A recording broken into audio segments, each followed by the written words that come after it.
அனைவருக்கும் வணக்கம்.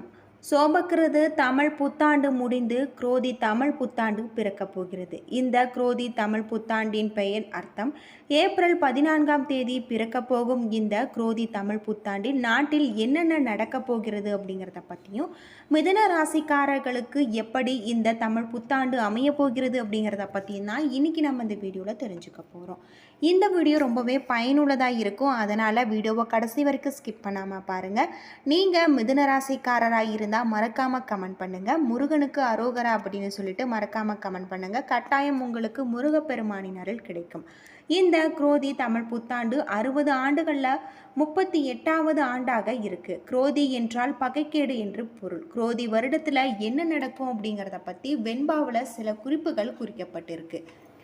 இந்த குரோதி ஆண்டு கோரமான வருடம் அப்படின்னு சொல்கிறாங்க. எங்கும் கொலை, களவு, பகை பெருகும். திருடர்கள் மக்களை தாக்கி அழிப்பார்கள். ஊரில் பயம் மிகுதியாகும்.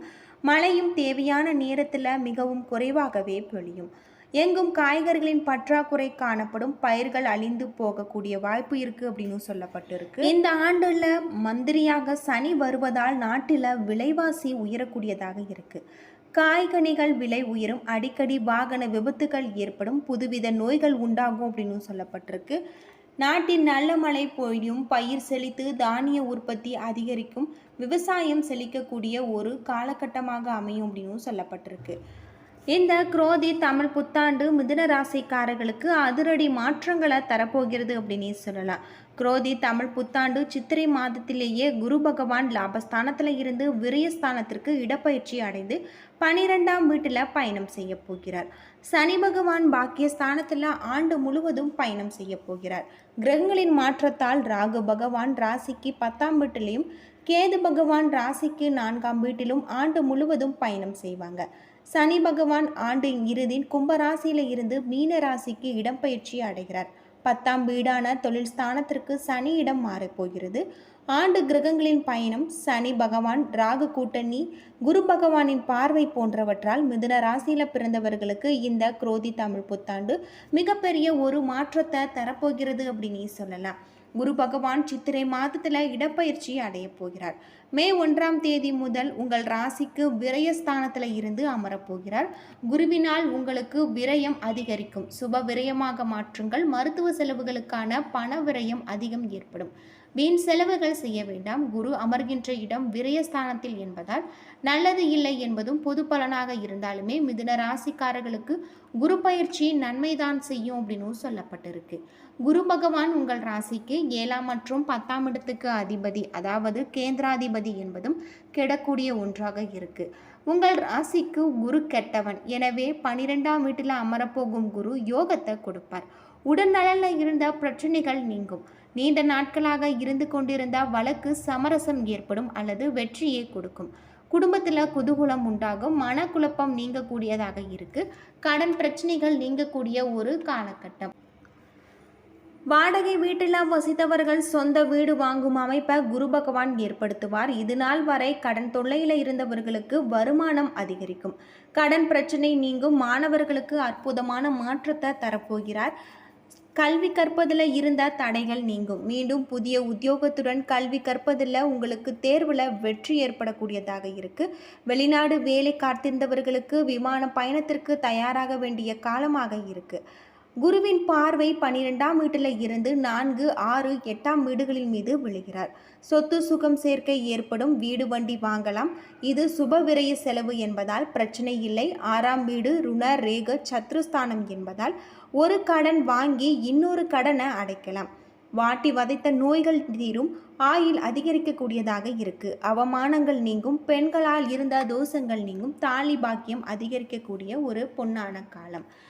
அஷ்டம சனியால் கடந்த சில ஆண்டு காலமாக பணப்பிரச்சனை, கடன் பிரச்சனையில் சிக்கி தவித்து வந்த உங்களுக்கு பொருளாதார நிலை சீரடையக்கூடியதாக இருக்கு. பணத்தை கேட்டு நெருக்கடி சென்றவர்கள் இனி உங்களை புரிந்து கொள்வாங்க. கடன் பிரச்சனையால் சிலர் தற்கொலை வரை சென்று கொண்டிருந்திருப்பீங்க. சனி பகவான் பாக்கியஸ்தானத்தில் பயணம் செய்வதால் கஷ்டங்களில் இருந்து, கடன் பிரச்சனைகளில் இருந்து விடுதலை பெறப்போகிறது அப்படின்னே சொல்லலாம். குரோதி ஆண்டு உங்களுக்கு பொற்காலமாக அமைய போகிறது. பாக்கிய சனி விரைய சனியாக நிறைய உதவி உங்களுக்கு தேடி வரப்போகிறது. கடந்த காலங்களில் வேலை இழந்தவர்களுக்கு இனி நல்ல வேலை கிடைக்கப் போகிறது. வருமானம் அதிகரிக்கும், பொருளாதார வளம் அதிகரிக்கும், தடைப்பட்ட சுபகாரியங்கள் இனி மலமளவென நடைபெறப் போகிறது. திருமணம் கைகூடி வரும். திருமணம் முடிந்து குழந்தைக்காக காத்திருந்தவர்களுக்கு புத்திர பாக்கியம் கைகூடி வரும். பள்ளி மாணவர்களுக்கு இனி பாடங்கள் புரியும். படித்து முடித்துவிட்டு வேலைக்காக காத்திருந்தவர்களுக்கு நல்ல வேலை கிடைக்கக்கூடியதாக இருக்கு. ஏற்கனவே 10ல் ராகு, 4ஆம் வீட்டில் கேது சஞ்சரிக்கிறார். 10ஆம் இடம் தொழில் ஸ்தானம், கீர்த்தி, செல்வாக்கு, அந்தஸ்து ஸ்தானத்தில் ராகு வருவதால தொழிலாளி முதலாளி ஆகலாம். நினைத்த மாதிரி வேலை வாய்ப்பு அமையும். நல்ல சம்பள வசதிகள் உங்களுக்கு வாய்ப்புகள் அதிகரிக்கிறது. ராகு பகவான் வேலையில் இது நாள் வரை இருந்த பிரச்சனைகள் நீங்கும். மிகப்பெரிய வெற்றிகள் கைகூடி வரப்போகிறது. கணவன் மனைவிக்குள் அன்பு அதிகரிக்கும். குடும்பத்தில் அமைதியும் சாந்தமும் நிலவும். பணவரவு அதிகம் உண்டு. குழந்தை இல்லாத தம்பதிகளுக்கு குழந்தை பாக்கியம் உண்டாகும். வீடு வாகன வசதி பெருகக்கூடிய ஒரு பொன்னான காலமாக தான் இருக்கு. வியாபாரத்தில் புதிய யுத்திகளை கையாண்டு வருமானத்தை அதிகரிப்பீங்க. உங்களுக்கு திறமையும் தன்னம்பிக்கையும் அதிகரிக்கும். எழுத்து திறமை, வாக்குவாத திறமை அதிகரிக்கும். வியாழக்கிழமையன்று குரு பகவானுக்கு நெய் தீபம் ஏற்றி வழிபட நன்மை உண்டாகக்கூடிய ஒரு பொன்னான காலமாக தான் அமையப்போகிறது அப்படின்னே சொல்லப்படுது. இந்த குரோதி ஆண்டுல சித்திரை மாதம் குரு பகவான் மே 1ஆம் தேதி பிற்பகல் 1 மணிக்கு மேச ராசியில இருந்து ரிஷப ராசிக்கு இடப்பயிற்சி அடைய போகிறார். இந்த குரு பயிற்சி காலம் பலரது வாழ்க்கையில அதிரடி மாற்றத்தை ஏற்படுத்த போகிறது. மிதுன ராசிக்காரர்களுக்கு குரு பயிற்சியால் நிறைய நன்மைகள் கிடைக்க போகிறது அப்படின்னே சொல்லலாம். குரு விரயஸ்தானமான 12ஆம் வீட்டில் வரப்போகிறார். குரு மிதுன ராசியில் ஓராண்டிற்கு சுப விரயங்களை கொடுப்பார். நிறைவான உங்களுக்கு வருமானம் வந்தாலும் சுப விரய செலவுகள் அதிகரிக்கும். வீடு கட்டி யோகம் கைகூடி வரும். மன மகிழ்ச்சி அதிகரிக்கும். வண்டி வாகனங்கள் வாங்கலாம். பணத்தை சேமிக்க பாடுபட்டாலும் முடியாது என்றும் மருத்துவ செலவுகள் ஏற்படும். கணவன் மனைவி உறவுல விரிசல்கள் ஏற்படலாம். நீங்கள் மௌன விரதம் இருப்பது ரொம்பவே நல்லது அப்படின்னே சொல்லப்படுது. குரு பகவான் 12ஆம் வீட்டில் பயணம் செய்வதால் பண முதலீடுகளில் கவனம் தேவை. உங்களுக்கு அகலக்கால் வைக்காதிருப்பதும் ரொம்பவே நல்லது. தொழில் வியாபாரத்தில் செய்யும் முதலீடுகளில் கவனம் தேவைப்படும். எனவே ஒரு முறைக்கு 2 முறை யோசித்து முடிவு செய்வது நல்லது. பணத்தை சேமிக்க முயற்சி செய்யும் அதே நேரத்தில் அதிக ஆசைப்பட்டு நீங்கள் பங்குச்சந்தை என ஆசைப்படாதீர்கள். குரு பகவான் பார்வை உங்களுக்கு ராசிக்கு 4, 6, 8ஆம் வீடுகளின் மீது விழுகிறது. அதற்கான நேரம் வந்துவிட்டது. குரோதி ஆண்டில் நிறைய வருமானம் வரப்போகிறது. அம்மாவின் உடல் ஆரோக்கியம் அற்புதமாக இருக்கு. நோய்கள் நீங்கும். மருத்துவ செலவுகள் குறையும். அம்மாவளி உறவினர்களால் வருமானம் அதிகரிக்கும். சுகஸ்தானத்தை குரு பார்ப்பதால உங்களுக்கு மனதிற்கு பிடித்தமான சுகமான சம்பவங்கள் நடைபெறக்கூடிய ஒரு காலகட்டமாக அமைகிறது அப்படின்னு சொல்லலாம். அது மட்டும் இல்லாமல் உங்களுக்கு குரு பகவானின் பார்வை 6ஆம் வீட்டின் மீது விழுவதால் நோய்கள் நீங்கும். எதிரிகள் பிரச்சனைகள் நீங்கும். பழைய கடன்களை அடைத்து புதிய கடன்களை நீங்கள் வாங்குவீங்க. பல நாட்களாக வாட்டி எடுத்த நோய்கள் உங்களை விட்டு நீங்க போகிறது.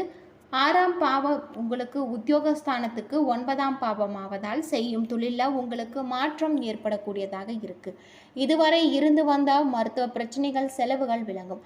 கடனாக கொடுத்த பணம் திரும்பி உங்களுக்கு கைக்கு வரும். இதுவரை பகையாக இருந்தவர்கள் நட்பாக மாறுவாங்க. 8ஆம் வீட்டை குரு பார்ப்பதால கணவன் மனைவி உறவு மகிழ்ச்சிகரமாக இருக்கு. குடும்பத்தில் மகிழ்ச்சி பொங்கும். ஏன் என்றால் 7ஆம் வீட்டுக்கும் 2ஆம் வீட்டுக்கும் 8ஆம் வீடும் உண்டு. கூட்டு தொழில் உங்களுக்கு வளர்ச்சி அடையும். வியாபாரம் உங்களுக்கு வெளிநாட்டு பயணம் ஏற்படும். நன்றாக சம்பாதித்து ஆசையாக சொத்துக்களை வாங்கும் நேரமாக இந்த காலகட்டம் உங்களுக்கு அமைய போகிறது அப்படின்னே சொல்லலாம். என்ன நண்பர்களே, இந்த வீடியோ உங்களுக்கு பயனுள்ள தகவலை தந்திருக்கும்னு நினைக்கிறேன். வீடியோ பிடிச்சிருந்தா லைக் பண்ணுங்கள், ஷேர் பண்ணுங்கள், கமெண்ட் பண்ணுங்கள். இது போல தகவலை தெரிஞ்சுக்க நம்ம சேனலை மறக்காமல் சப்ஸ்கிரைப் பண்ணுங்கள். நன்றி நண்பர்களே.